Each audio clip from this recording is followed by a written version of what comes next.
नमस्कार दोस्तों, आप सभी का स्वागत है हमारे YouTube channel GS study point पे। आज के वीडियो में हम देखेंगे ग्लोबल वार्मिंग। तो ये बहुत ही इम्पोर्टेंट टॉपिक आपका है। ये हिंदी में इसको बोलते हैं भूमंडलीय तापन बोलते हैं या फिर वैश्विक तापन भी बोलते हैं। तो ग्लोबल वार्मिंग से तात्पर्य क्या है? ग्लोबल वार्मिंग का अर्थ ये है पृथ्वी का जो औसत तापमान है उसमें अगर वृद्धि होती है तो हम उसको क्या बोलेंगे? ग्लोबल वार्मिंग हो रही है। तो ग्लोबल वार्मिंग समझने में हमें एक चीज़ और भी टर्म आएगा आपका ग्रीन हाउस गैस। ठीक है, ग्रीन हाउस गैस। तो पहले हम देख लेते हैं ग्रीन हाउस क्या होते हैं। तो ग्रीन हाउस गैसों को भी हम देखेंगे इसमें। तो पहले हम देखेंगे कि ग्रीन हाउस क्या होते हैं। तो ग्रीन हाउस गैस क्या होते हैं? जो ठंडे प्रदेश होते हैं। देखिए आपकी पृथ्वी हो गई, ये इक्वेटर हो गई 0 डिग्री, और मान लो आप यहाँ पे 60 डिग्री के आसपास हो, 60 डिग्री के आसपास, तो यहाँ पे वर्ष भर क्या रहेगा? तापमान बहुत कम रहता है। तो ऐसे में इन क्षेत्रों में जो है वर्ष भर खेती करने के लिए, कृषि करने के लिए, या फिर जो उष्णकटिबंधीय क्षेत्र के जो सब्जी हैं, फल हैं या फिर फसलें हैं, उनको उगाने के लिए क्या करते हैं? यहाँ पे कांच के घर बनाए जाते हैं। कांच के यानी कि ग्लास जो होता है, कांच होता है, उसके घर बनाए जाते हैं। अब इन्हीं घरों को क्या बोलते हैं? इन्हीं घरों को बोलते हैं ग्रीन हाउस। ठीक है, घर है तो हाउस हो गया। ग्रीन क्यों? क्योंकि इसके अंदर खेती होती है। अब ग्रीन हाउस जो ये होते हैं, काम कैसे करते हैं? इनका काम क्या होता है? कांच का एक गुण होता है। कांच का गुण ये होता है कि ये सूर्य से जो आने वाली किरणें होती हैं उनको तो आने देता है, ठीक है, लेकिन अपने अंदर से यानी कि जो ये किरणें आ जाएंगी, ये होती हैं लघु तरंग। सूर्य से जो आने वाली तरंगे होती हैं वो कौन सी होती हैं? लघु तरंग होती हैं। तो इन तरंगों को आने देता है। फिर जब ये पृथ्वी से टकराती हैं तो ये किस में बदल जाती हैं? लघु तरंग। लघु तरंग बदल जाती हैं किस में? दीर्घ तरंग में। तो ये चीज़ आपको पता होनी चाहिए इसके लिए, ठीक है, समझने वाली बातें यहाँ पर है। तो दीर्घ तरंग हो गया। तो जब पृथ्वी से टकराएंगी तो तरंगें किस में बदल जाएंगी? जो सूर्य से आने वाली लघु तरंगें हैं वो दीर्घ तरंग में कन्वर्ट हो जाएंगी। अब देखिए कांच है, ये कांच के घर होते हैं, ठीक है, कांच का, जिसको इंग्लिश में बोलते हैं ग्लास। ठीक, कांच। तो कांच की खास बात क्या होती है? कांच की खास बात ये होती है कि लघु तरंग को तो आने देगा लेकिन दीर्घ तरंग को अपने अंदर से बाहर नहीं जाने देगा। अब इससे होगा क्या? जो सूर्य से आने वाली किरणें हैं वो क्या हो जाएंगी? इस जो घर बना हुआ है, ग्लास का जो डब्बा बना हुआ है, इसके अंदर क्या हो जाएंगी? ट्रैप हो जाएंगे, यानी फंस जाएंगे, अब इसी के अंदर ही रह जाएंगी। ठीक है, तो यानी जो दीर्घ तरंगे हैं वो बाहर नहीं निकल पाएंगे और अंदर ही रह जाएंगे। तो इससे क्या होगा?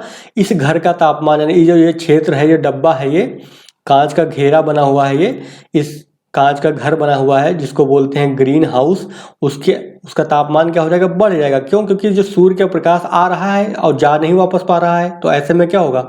इसका तापमान क्या होगा? तापमान बढ़ेगा।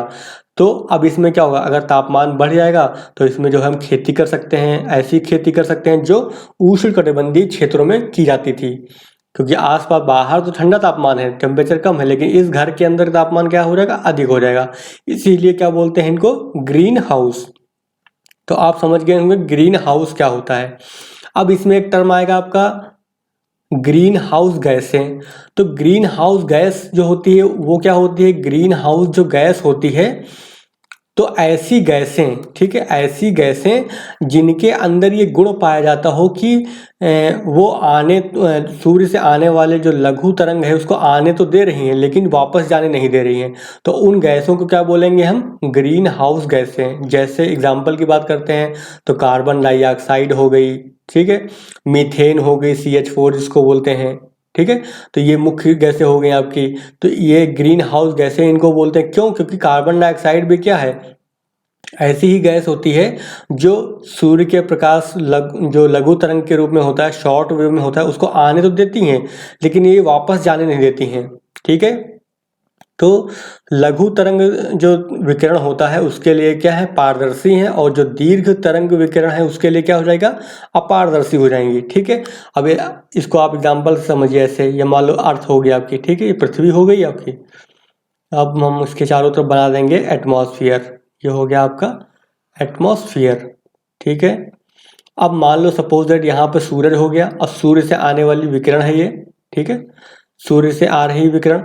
अब ये शॉर्ट वेव में होगी तो आ तो जाएगी अंदर ये मान लो कार्बन डाइऑक्साइड यहाँ पर है, इसमें कार्बन डाइऑक्साइड गैस है और साथ में CH4 यानी मीथेन गैस है मान लो। हम मुख्य रूप से हम CO2 को ही मानेंगे। तो CO2 जो है इसके लिए क्या करेगी, ये पारदर्शी है, लेकिन जब पृथ्वी है, ये मान लो आपकी पृथ्वी है ये, और पृथ्वी पे टकराएगी, पृथ्वी गर्म होगी तो उससे जब निकलने वाली जो विकिरण होगा, उससे तरंगे निकलेंगे, विकिरण गर्म होती है ना कोई चीज़, तो उससे से क्या होगा, ऊष्मा विकृत होगी। तो इससे जो निकलने वाली जो विकिरण होगा वो कैसा होगा, वो दीर्घ होगा, यानी कि दीर्घ विकिरण निकलेगा। इसको हिंदी में बोलते हैं पार्थिव विकिरण भी बोलते हैं, इंग्लिश में क्या बोलते हैं, टेरेस्टेरियल रेडिएशन। तो अगर आप इंग्लिश में याद कर लेंगे तो एक ही नाम याद करना पड़ेगा, और हिंदी में याद करेंगे तो फिर उसके बहुत सारे पर्यायवाची हो सकते हैं। तो दीर्घ विकिरण भी बोलते हैं इसको, हैं दीर्घ विकिरण हो गया आपका। या फिर क्या बोलते हैं, दूसरा नाम इसका है पार्थिव विकिरण, पार्थिव विकिरण भी बोलते हैं इसको, हैं ठीक है। और आने वाला है वो तो आपको पता है, ये आने वाला जो था क्या, उसका नाम क्या है, लघु वाला। ये आपका क्या हो जाएगा, लघु विकिरण। इसको इंग्लिश में क्या बोलते हैं, शॉर्ट वेव रेडिएशन, ठीक है। अब क्या होगी, कार्बन डाइऑक्साइड की अगर गैस अगर इसमें होगी, वायुमंडल के अंदर क्या होगी, कार्बन डाइऑक्साइड गैस होगी, तो ये क्या करेगी, ये इसको तो लघु तरंग दैर्घ्य को आने देगी, लेकिन दीर्घ तरंग दैर्घ्य को वापस जाने नहीं देगी। इससे क्या होगा, इसी के अंदर ही ट्रैप हो जाएगी ना, फंस जाएगी। जो दीर्घ तरंग विकिरण है, दीर्घ विकिरण तरंग क्या होगी, इसी में फंस जाएगी, वो वापस इसी में आ जाएगी। तो इससे क्या होगा, पूरी जो पृथ्वी होगी और उसका जो वायुमंडल का जो ताप है वो क्या हो जाएगा, बढ़ने लगेगा, क्योंकि जो ऊष्मा आ रही है वो जा नहीं पा रही है। तो आप ये समझ गए होंगे कि ग्लोबल वार्मिंग क्यों हो रही है। अब जितनी ज़्यादा मात्रा में अगर CO2 होगी एटमॉस्फेयर में, ज़्यादा मात्रा में होगी तो ज़्यादा मात्रा में हीट को रोक लेगा, वो ऊष्मा को रोक लेगा, जाने नहीं देगा अंतरिक्ष में, ठीक है। तो ऐसे में क्या होगा, पृथ्वी का तापमान लगातार बढ़ता जाएगा, और इसी चीज़ को क्या बोलेंगे हम, ग्लोबल वार्मिंग। तो आप समझ गए होंगे आई होप कि ग्लोबल वार्मिंग होती क्या है। पूरा मैंने अच्छे से कॉन्सेप्ट क्लियर करा दिया। अगर आपका कॉन्सेप्ट क्लियर है तो प्रीलिम्स में कोई भी क्वेश्चन आ जाए, मेंस में कोई क्वेश्चन आ जाए, आप उसको आसानी से लिख सकेंगे। चलिए अब देख लेते हैं। तो वही लिखा हुआ है यहाँ पे, ग्लोबल वार्मिंग। भूमंडलीय तापन से क्या अभिप्राय है, भूमंडल के तापमान में औसत वृद्धि, ठीक है, ध्यान रखना, औसत वृद्धि जो होती है। फिर जो एक IPCC संस्था है, संस्था का नाम है जो इसको मॉनिटर करती है, तो IPCC की चौथी रिपोर्ट, उनसे फोर्थ रिपोर्ट जो है के अनुसार पिछले 100 वर्षों में जो है औसत तापमान में जो है 0.74 डिग्री सेंटीग्रेड की वृद्धि हुई है, और वर्तमान में बढ़कर कितना हो गया है, तो वर्तमान में ये बढ़ करके हो गया है 1 डिग्री सेंटीग्रेड, ठीक है। तो कभी भी क्वेश्चन पूछा जाए कि वर्तमान समय में कितना औसत तापमान की वृद्धि हो चुकी है, तो 1 डिग्री सेंटीग्रेड की वृद्धि हो चुकी है।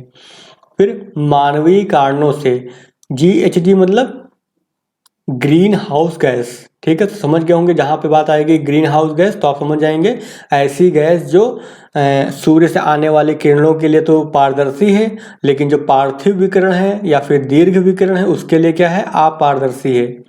तो GHG का अनुपात बढ़ने से, यानी मानव ऐसा कर रहा है, ग्लोबल वार्मिंग हो रही है। तो मानवीय कारणों से जो है GHG का क्या होगा, तो अनुपात बढ़ेगा, तो जिससे क्या होगा, ग्लोबल वार्मिंग भी बढ़ेगी।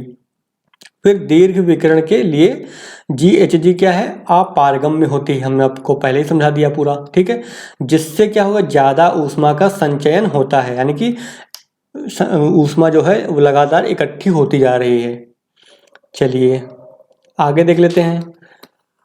अब यहाँ पे एक कुछ अनुमान दे रखे हैं कि कितना क्या मात्रा में प्रोडक्शन हो रहा है, कौन सी गैस। तो गैस यहाँ पे लिखी हुई है, यहाँ पे सांद्रता लिखा हुआ है कि कितनी मात्रा में, यानी वो है कंसंट्रेशन कितना है उसका, और स्रोत कहाँ से निकल रही है, वो चीज़ गैस कहाँ से आ रही है। तो सबसे मुख्य गैस कौन सी है, कार्बन डाइऑक्साइड। आप अक्सर देखते होंगे न्यूज़ में रहता है कार्बन डाइऑक्साइड।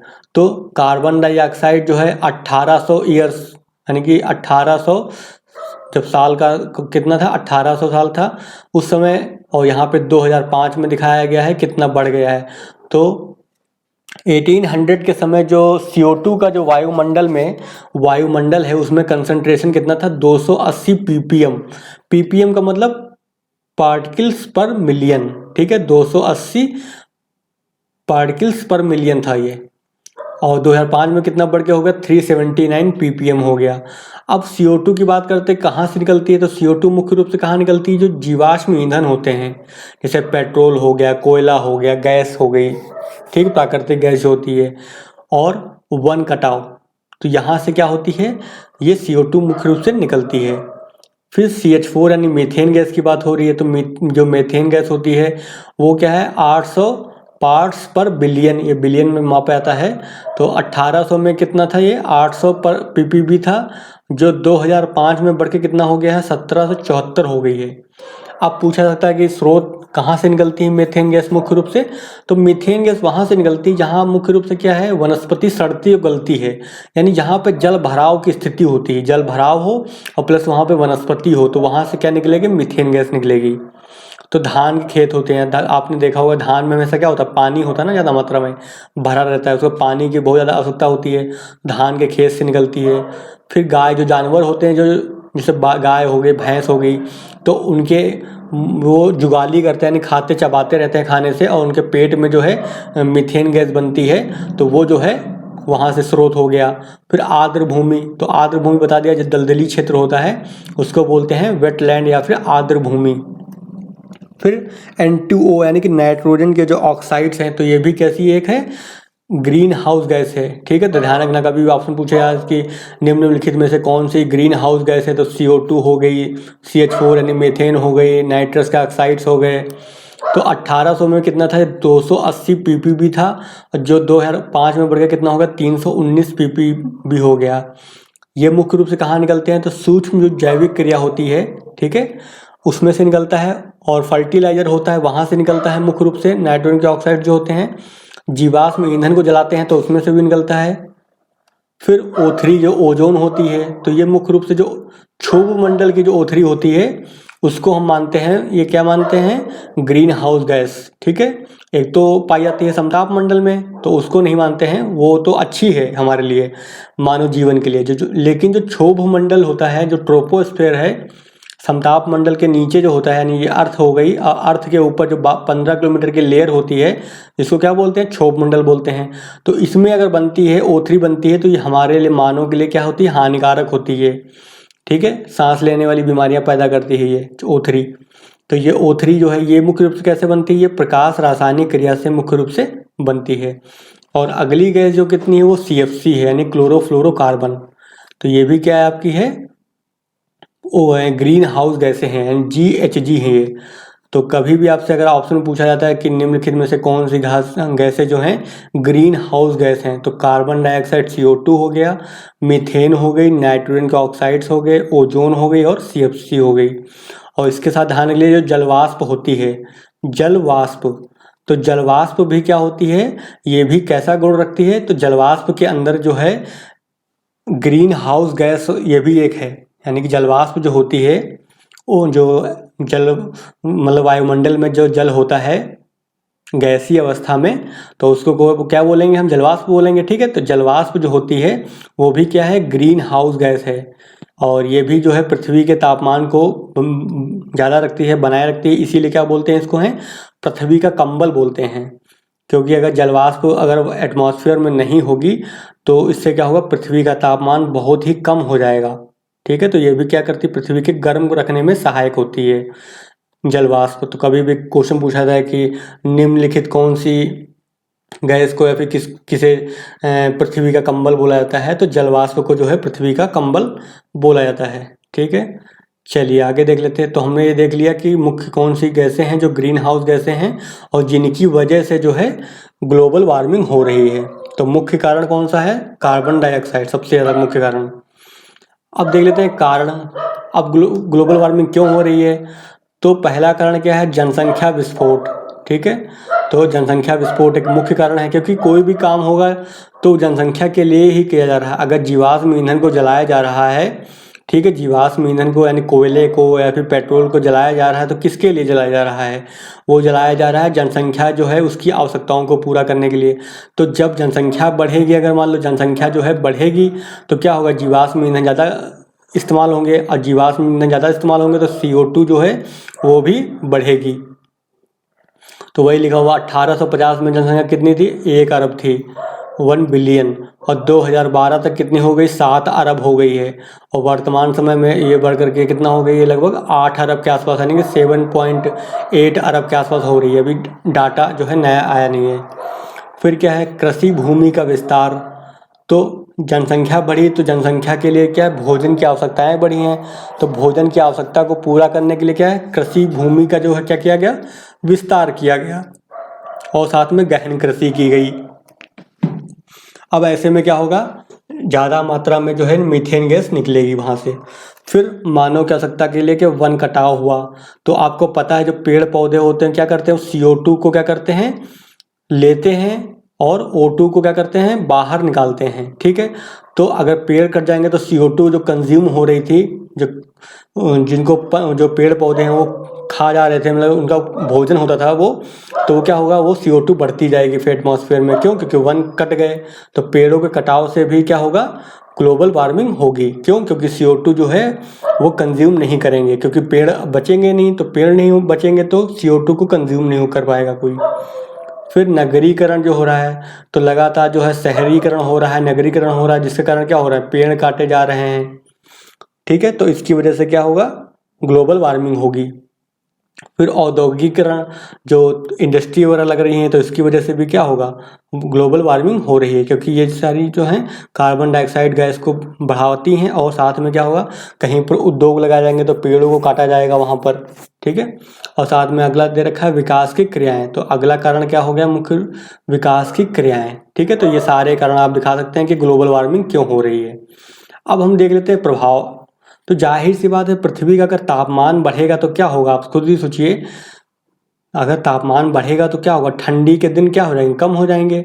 तो वही लिखा हुआ, ठंडे दिन ठंडी रातें तथा पाले की घटनाएं जो हैं कम हुई हैं, जबकि गर्म दिन और गर्म रातें तथा लू की जो क्या है, बारंबारता में वृद्धि हुई है। फिर 1995 से 2006 के मध्य अब तक के सबसे 12 गर्म में से 11 वर्ष केंद्रित है, यानी कि 12 वर्षों में, ये 12 वर्ष हम इनके बीच का गैप निकालते हैं, तो सबसे गर्म जो वर्ष हैं वो 11 वर्ष जो हैं इन्हीं 12 वर्षों में ही पाए गए हैं। तो इतना ज़्यादा लगातार यानी कि ग्लोबल वार्मिंग हो रही है। फिर क्या है दूसरा, इसी प्रकार यांत्रिक अभिलेख यानी कि दर्शाते हैं कि हरिकेन गहनता में वृद्धि हुई। तो आपको पता है जो उष्णकटिबंधीय चक्रवात होते हैं, जो अटलांटिक महासागर यानी उत्तरी अटलांटिक महासागर में चलते हैं, उनको क्या बोलते हैं, हरिकेन बोलते हैं ना। तो हरिकेन जो हैं उनकी गहनता बढ़ी, यानी कि उनकी बहुत ही प्रचंड आते हैं, बहुत ही विनाशकारी होते हैं, बहुत तेज हवाएं चलती हैं, उखाड़ देते हैं अपने मार्ग में आने वाले घरों को, पेड़ पौधों को। तो हरिकेन गहनता में क्या हुई है, वृद्धि हुई है। फिर हिमानी झील यानी कि जो बर्फ की झीलें थी उनकी संख्या और आकार में क्या हुई है, वृद्धि हुई है। क्योंकि पहले क्या होती थी, बर्फ जो होती थी वो बर्फ के रूप में हिम पूरा रहता था, लेकिन जब गर्मी होगी तो क्या होगा, बर्फ पिघल करके वो पानी के रूप में क्या, झील के रूप में दिखाई देगा। और जब पानी में लगा, झील में लगातार पानी आता जाएगा बर्फ पिघल पिघल के, तो उसका आकार भी क्या हो जाएगा, वृद्धि हो जाएगी। फिर अगला क्या है, पर्वतीय क्षेत्रों में जो है हिमस्खलन की संख्या बढ़ गई है, यानी क्योंकि जो बर्फ होती है जमी रहती है ना वो, तो अगर जो पिघलेगी तो क्या होगा, बड़े बड़े जो बर्फ के टुकड़े होंगे वो नीचे की ओर गुरुत्वाकर्षण के प्रभाव में नीचे की ओर खिसकेंगे, तो उसको क्या बोलते हैं, हिमस्खलन। तो हिमस्खलन की संख्याएं भी बढ़ गई हैं इसकी वजह से। और साथ में आप देख रहे होंगे न्यूज़ में डेली कि जो पेड़ों जंगलों में आग लग रही है लगातार, तो वो भी क्यों है, ग्लोबल वार्मिंग की वजह से ही जो है, जो आग जंगलों में आग की घटनाएं हैं वो भी बढ़ी हुई हैं। अब देख लेते हैं कि कौन सा देश जो है, अब हमको पता है कि कार्बन डाइऑक्साइड जो है मुख्य गैस है जो ग्लोबल वार्मिंग के लिए जिम्मेदार है। ठीक है, तो हम देख लेते हैं कि कार्बन डाइऑक्साइड गैस जो है सबसे ज़्यादा कौन उत्पादित करता है। तो यहाँ पे देश लिखा हुआ है, यहाँ पे लिखा हुआ है कार्बन डाइऑक्साइड को उत्सर्जन, और ये किसमें है, अरब टन प्रतिवर्ष। और यहाँ पे क्या है, पर कैपिटा CO2 का उत्पादन, यानी कि प्रति व्यक्ति जो है कितना मात्रा में CO2 कोई देश उत्पादित कर रहा है। तो यहाँ पे देखते हैं कि सबसे ज़्यादा अगर बात करता है कि कोई की CO2 कौन उत्सर्जित करता है, तो विश्व में सबसे नंबर 1 पे कौन है, चाइना है।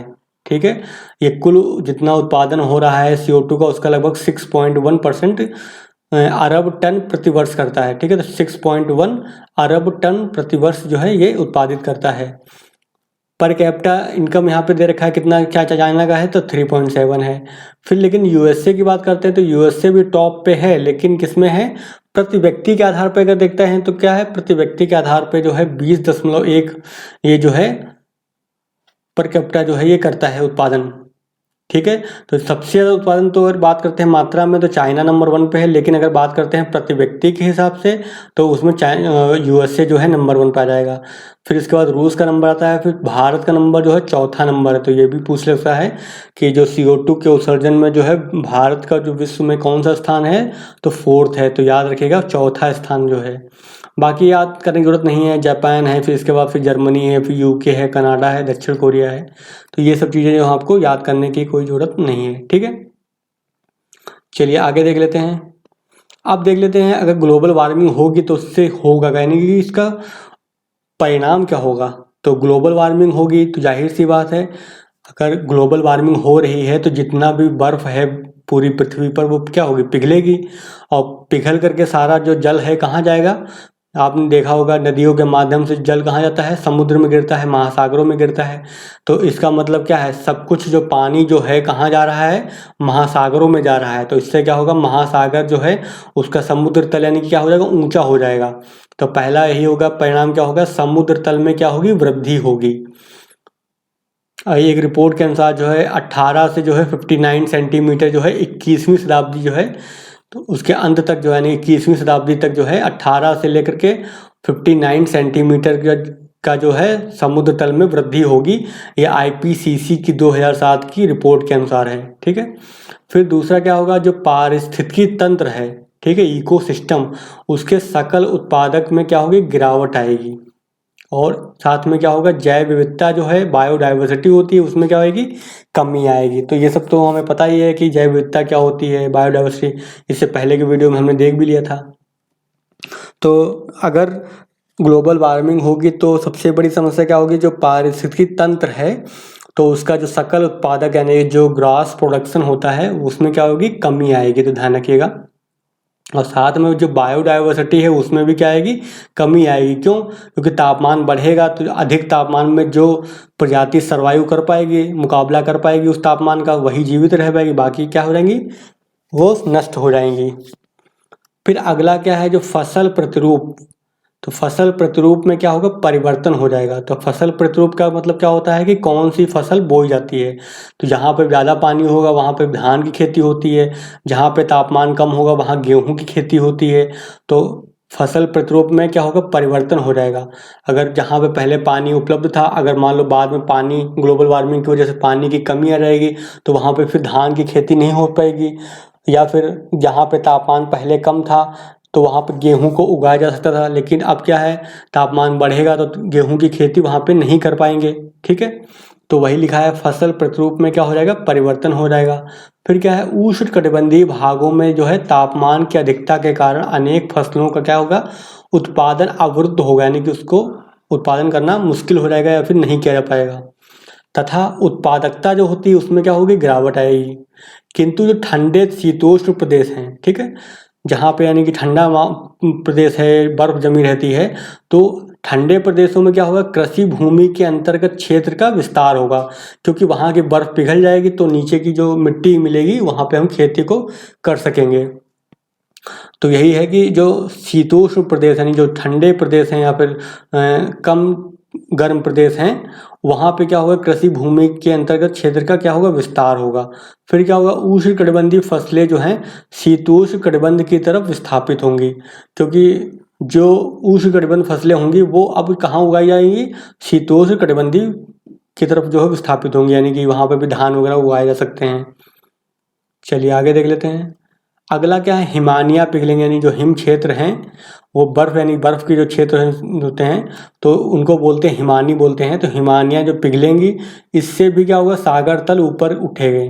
क्योंकि मान लो एवरेस्ट पे जो बर्फ जमी पड़ी है, जो एवरेस्ट की चोटी पे या फिर हिमालय के क्षेत्र में जो बर्फ जमी हुई है वो नदियों के माध्यम से आखिरी में कहाँ पहुँचेगा, समुद्र में पहुँचेगा। अब समुद्र में लगातार पानी आता रहेगा तो क्या होगा, समुद्र का जो जल तल क्या हो जाएगा, ऊँचा हो जाएगा। तो वही लिखा हुआ, हिमानियाँ पिघलेंगी, इससे भी सागर तल जो है ऊपर उठेंगे। और हिमानियों के पिघलने से क्या है, अनेक प्रदेशों में सदावाहिनी नदियाँ जो हैं किस में बदल जाएंगी, मौसमी नदियों में बदल जाएंगी। जैसे आपको पता है गंगा जैसे हो गई, ब्रह्मपुत्र नदी हो गई, ये कहाँ से निकलती हैं? आपको पता है गंगा जो है गंगोत्री ग्लेशियर से निकलती है। लेकिन जब गंगोत्री ग्लेशियर पिघल जाएगा पूरा तो क्या हो जाएगा, जब बारिश होगी, बारिश के मौसम में तो गंगा में पानी होगा, लेकिन बाकी जो ग्रीष्मकाल या शीतकाल होगा, जब बारिश नहीं हो रही होगी उस समय जो है गंगा में नदी में पानी नहीं होगा। तो इससे क्या हो जाएगा, वो मौसमी नदी बन जाएगी। अभी क्या है, आप जाएंगे गंगा में तो हमेशा पानी मिलेगा। क्यों? क्योंकि वर्षा ऋतु में तो गंगा में पानी बारिश से हो जाता है, और बाकी जो शेष काल होता है वो हिम यानी कि जो गंगोत्री ग्लेशियर है वहाँ से जो है धीरे धीरे पानी जो है पिघल पिघल के आता रहता है। फिर क्या है अगला, भूमंडलीय तापन से जो क्या है, उष्णकटिबंधीय महासागरों में सतह पर जो तापमान अनेक भागों में 27 डिग्री सेंटीग्रेड से अधिक तापमान हो जाएगा। तो जाहिर सी बात है, जब पृथ्वी का तापमान बढ़ेगा तो जो उष्णकटिबंधीय क्षेत्र हैं वहाँ पे जो स्थित महासागर हैं, मान लो, तो उष्णकटिबंध मतलब 23.5 डिग्री आपका हो गया ना, ये 23.5 डिग्री कर्क रेखा हो गई, और 23.5 डिग्री आपकी क्या हो गई, मकर रेखा।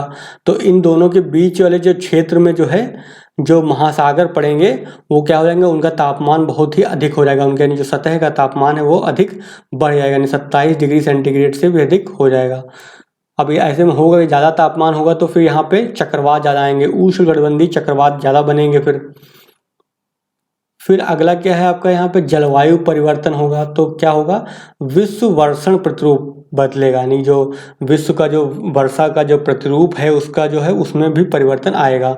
अनेक स्थानों पर क्या होगा, वर्षण की मात्रा वर्तमान से कम, किंतु अनेक स्थानों पर वर्षण की मात्रा जो है अधिक भी होगी, यानी कहीं पे ज़्यादा वर्षा हो जाएगी, कहीं पे कम वर्षा हो जाएगी। तो ये भी दिक्कत करेगा, फिर कहीं बाढ़ आएगी तो कहीं सूखा आ जाएगा।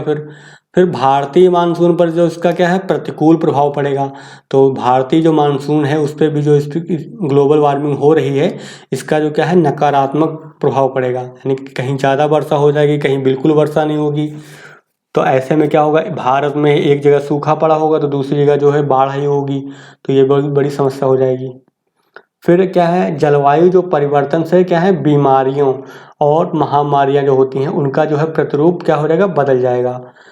उष्णकटिबंधीय बीमारियां जैसे जैसे जो गर्म क्षेत्रों में यानी उष्णकटिबंधीय क्षेत्रों में जो बीमारियां पाई जाती हैं, जैसे मलेरिया हो गया, डेंगू हो गया, ये बीमारी कहाँ पहुँच जाएंगे, शीतोष्णकटिबंधीय भागों में, यानी कि जो गर्म, मान लो पहले ये जो है 23.5 डिग्री के बीच में बीमारियां थीं, अब ये क्या है, इधर की ओर विस्तार हो जाएगा इनका, इन बीमारियों का। तो यहाँ तक के क्षेत्रों में क्या हो सकता है, ये बीमारियां पहुँच जाएंगी। तो वही लिखा हुआ है, जो शीतोष्ण कटिबंध भाग में भी ये प्रवेश करेंगी।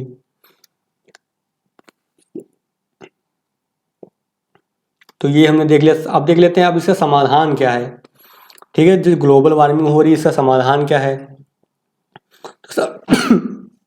सॉरी तो समाधान इसका जो है दो स्तर पे हो सकता है। पहला समाधान क्या होगा, अंतर्राष्ट्रीय स्तर पे, क्योंकि पूरे विश्व पृथ्वी को गर्म हो रही है तो अंतर्राष्ट्रीय सहयोग का होना तो बहुत जरूरी है। और अंतर्राष्ट्रीय स्तर पर जो है सहयोग प्राप्त करके जो है राष्ट्रीय स्तर पर जो है उसे क्या किया जाएगा, लागू किया जाएगा, जो भी योजनाएं बनाई जाएंगी ग्लोबल वार्मिंग को कम करने के लिए। तो सबसे पहला कार्यक्रम इसको काम इसके लिए जो है पहली बार किया गया था किसमें, एक स्टॉकहोम सम्मेलन हुआ था। स्टॉकहोम सम्मेलन ये कब हुआ था, 1972 में हुआ था। तो ये किससे संबंधित है, हमेशा याद रखना, स्टॉकहोम सम्मेलन किससे संबंधित है, तो ग्लोबल वार्मिंग से संबंधित है। तो 1972 में जो है स्टॉकहोम सम्मेलन हुआ था, और यहीं पर जो है UNEP यानी कि यूनाइटेड नेशन एनवायरमेंटल प्रोग्राम यानी यूनेप का क्या किया गया था, गठन किया गया था। फिर इसके बाद जो है 10 साल के बाद फिर से जो है जो कीनिया की राजधानी है नैरोबी, वहाँ पर फिर से एक बार बैठक बुलाई गई थी। और उसके फिर 10 साल के बाद जो है रियो में, यानी जो ब्राज़ील में एक शहर है रियो, वहाँ पे बुलाई गई थी। इसको क्या बोलते हैं, अर्थ समिट। तो बहुत इंपॉर्टेंट है, हमेशा ध्यान रखिएगा। 1992 में जो अर्थ समिट या फिर रियो समिट हुई थी वो किसके लिए हुई थी, तो ग्लोबल वार्मिंग से संबंधित हुई थी। इसको पृथ्वी सम्मेलन भी बोलते हैं। तो इसमें जो है पहली बार क्या बात हुई थी, इसमें पहली बार बताया गया कि जलवायु परिवर्तन को शामिल किया गया, यानी कि माना गया कि हाँ भाई जलवायु परिवर्तन हो रहा है, अब इसके लिए कुछ ना कुछ तो करना पड़ेगा। और इसके लिए जो है आईपीसीसी को, एक संगठन है आईपीसीसी को इसके निवारण की जिम्मेदारी दी गई, यानी कि आईपीसीसी का काम है कि कैसे जो है ग्लोबल वार्मिंग को रोका जाए, उसके लिए सुझाव दिए जाए, रिसर्च किया जाए। तो आईपीसीसी संस्था जो है इसके लिए मुख्य जिम्मेदार है। फिर क्या है, इसके बाद जो है विश्व वन नीति बनाई गई। ठीक है, विश्व वन नीति बनाई गई, क्योंकि वन का बहुत बड़ा रोल है। अगर वन ज़्यादा मात्रा में होंगे तो CO2 को क्या करेंगे, वो कंज्यूम करेंगे, यानी कि वो CO2 लेंगे और O2 को निकालेंगे, छोड़ेंगे।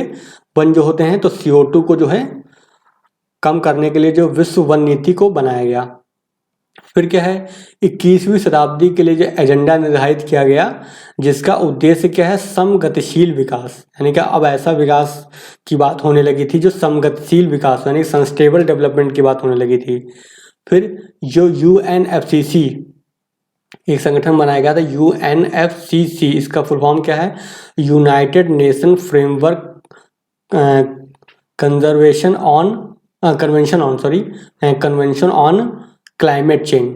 ठीक है, तो ये एक संगठन बनाया गया है UNFCC। फिर इसके बाद क्या किया गया है, 1997 में जो है जापान में जो है क्योटो सम्मेलन हुआ, और इसमें जो है पहली बार, ठीक है, पहली बार जो है समय आधारित लक्ष्य निर्धारित किए गए।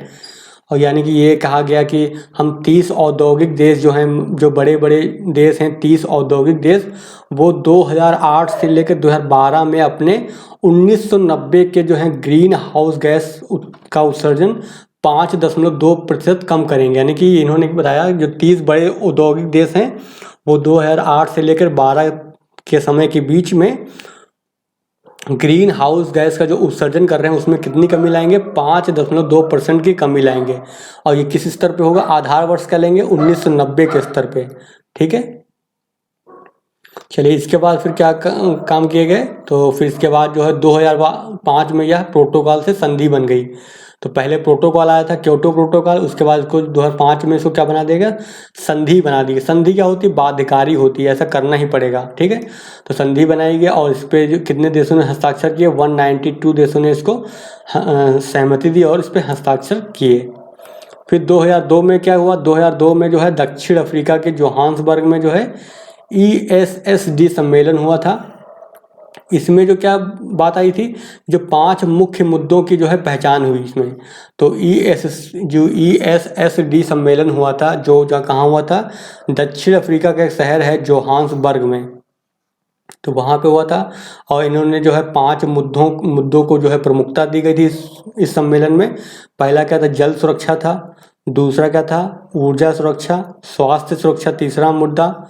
कृषि सुरक्षा हो गया, और जैव सुरक्षा। तो water security, energy security, health security, agriculture security और बायो सेफ्टी, ये जो है 5 मुद्दे इसमें जो है निकल के आए थे। फिर इसके बाद 2010 में जो है क्या हुआ, UNFCC का कानकुन सम्मेलन हुआ। कानकुन कहाँ है, तो मैक्सिको में है। ठीक है, तो 2010 में जो है UNFCC के द्वारा जो है कानकुन में जो है, मैक्सिको के कानकुन में आयोजन किया गया। और इसमें क्या है, पहली बार जो है ग्रीन क्लाइमेट फंड की स्थापना हुई।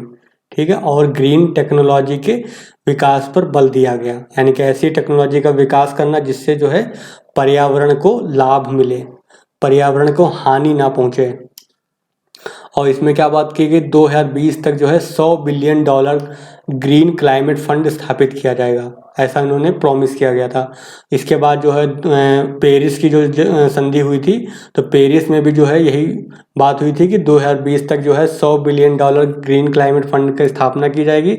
लेकिन आपने देखा होगा कि वैश्विक स्तर पर जो सबसे बड़ी प्रमुख शक्ति है US, यानी अमेरिका, वो क्या है, उसने इसमें अपना जो क्लाइमेट चेंज से संबंधित जो UNFCC के द्वारा प्रोग्राम चलाया जा रहा है उससे बाहर वो निकल गया है। ठीक है, तो वो एग्जिट हो गया है। तो ऐसे में क्या होगा, अब $100 बिलियन जो फंड है जिसका इकट्ठा करना है पैसे को, $100 बिलियन, तो वो कहाँ से आएगा, ये एक बहुत बड़ी समस्या बन गई है। ठीक है, तो ये बहुत ही इंपॉर्टेंट टॉपिक है आपका ग्लोबल वार्मिंग, और इस पर जो है करंट से संबंधित कोई भी अगर कोई सम्मेलन वगैरह होता रहता है हर साल, तो उसको आप ध्यान रखिएगा। जैसे न्यूज़ में आता है तो उसको अपने नोट्स में उसको अपडेट करिए। और ये जो है बहुत ही इंपॉर्टेंट टॉपिक है, इससे क्वेश्चन हर बार आता है, चाहे प्रीलिम्स हो चाहे मेंस का एग्ज़ाम हो। किसी भी एग्ज़ाम की तैयारी करेंगे आपको वहाँ पे जो है ग्लोबल वार्मिंग तो मिलना ही मिलना। ग्लोबल जो वार्मिंग एक बहुत ही हॉट टॉपिक बन चुका है इस समय, क्योंकि मानव के लिए खतरा हो जाएगा अगर लगातार विश्व का तापमान बढ़ता रहेगा, धरती का तापमान बढ़ता रहेगा, तो मानव जीवन के लिए चुनौती बन जाएगी। ठीक है फिर, तो चलिए आज का वीडियो फिर हम यहीं पे ख़त्म करते हैं। आई होप आपको वीडियो अच्छे से समझ में आ गया है। मेरा मुख्य फोकस यही था कि आपको समझ आ जाए अच्छे से। अगर समझ जाएंगे तो आपको आसान लगेगा बहुत ही टॉपिक ये, वरना ग्रीन हाउस गैसें क्या होती हैं, ग्लोबल वार्मिंग क्या है, यही कॉन्सेप्ट अगर क्लियर नहीं होगा तो आपके लिए बहुत ही टॉपिक ये कठिन हो जाएगा। तो अगर वीडियो पसंद आया तो वीडियो को लाइक जरूर मारिएगा और कमेंट करके बताइए वीडियो कैसा लगा। चैनल पर नए हैं तो चैनल को सब्सक्राइब कर लीजिएगा। और ज्योग्राफी ऑप्शनल के पेड ग्रुप से जुड़ने के लिए आप हमें इस नंबर पर कॉल कर सकते हैं। नंबर है 8860558530। ठीक है, तो जिनका ज्योग्राफी ऑप्शनल है और वो पेड ग्रुप ज्वाइन करना चाहते हैं, वहाँ पे आपको नोट्स दिए जाएंगे, टेस्ट सीरीज ज्योग्राफी की कराई जाएंगी ऑप्शनल की। और किसी तरह के अगर आपको डाउट है कोई अगर टॉपिक से संबंधित, तो वहाँ पे आपको क्लियर कराया जाएगा। तो चलिए आज का वीडियो फिर हम यहीं पे ख़त्म करते हैं, मिलते हैं फिर नेक्स्ट वीडियो में।